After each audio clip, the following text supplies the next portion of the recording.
The Battle of Cannae, fought on August 6, 216 BC, was a pivotal clash during the Second Punic War, etched in history for its devastating scale and tactical brilliance. Taking place near the small village of Cannae in Apulia, southeastern Italy, the battle saw Rome's mighty military machine face off against Hannibal's cunning Carthaginian forces in what would become one of the most studied and celebrated strategies in military history. Cannae was an agriculturally rich area with flat, open fields that lacked natural defenses, making it a prime battleground for Hannibal's more mobile and experienced forces.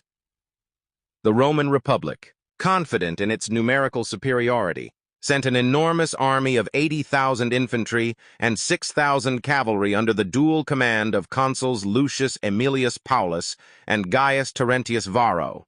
Facing them was Hannibal with a smaller but well-disciplined and diverse army of about 40,000 infantry and 10,000 cavalry. As dawn broke, the Roman legions advanced confidently, expecting to crush Hannibal's army with their sheer numbers. However, Hannibal had devised a brilliant strategy, a double envelopment that would trap the Roman forces. He placed his weaker Gallic and Iberian troops in the center, deliberately allowing them to retreat under the pressure of the Roman advance. The disciplined Roman legions followed, pushing deeper into Hannibal's formation.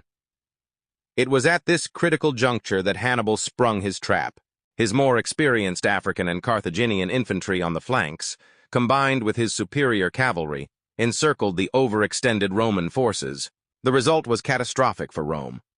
With no room to maneuver and surrounded on all sides, the Romans were systematically slaughtered.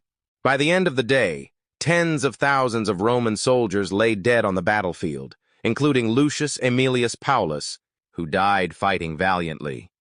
Varro, however, managed to escape. The Roman army suffered one of the worst defeats in its history, with estimates of 50,000 to 70,000 Roman soldiers killed. In contrast, Hannibal's losses were minimal, with around 5,000 to 10,000 Carthaginian casualties.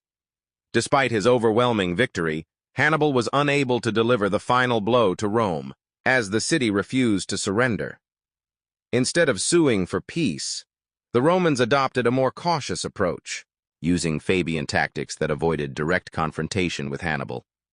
Over time, the Romans rebuilt their armies and wore down Hannibal's forces through attrition. Although the Battle of Cannae marked the peak of Hannibal's success in Italy, it also highlighted Rome's resilience.